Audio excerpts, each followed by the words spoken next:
Bistadong sang lalaki matapos ang entrapment operation na ikinasa ng Regional Anti-Cybercrime Unit 3 at Arayat PNP laban sa online child exploitation sa isang hotel sa bayan ng Arayat, Pampanga. Naaresto ang sospek na si Eric Salazar Garcia, edad 26, residente ng Anao, Mexico, Pampanga. Ayon sa mga otoridad, inireklamo siya ng mismong biktima na si alias Karen, 17 anyos, kasama nito ang kanyang ina.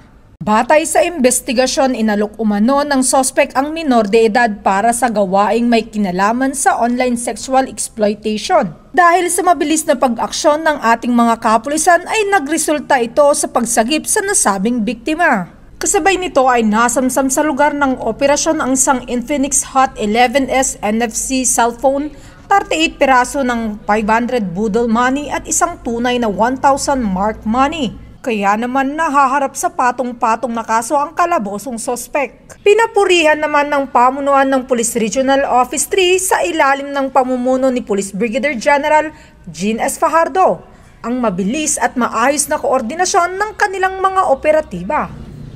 Mula dito sa Central Luzon, ang inyong PNN correspondent, Police Corporal Giselle V. Rivera, alagad ng batas, tagataguyod ng Balitang Pulis.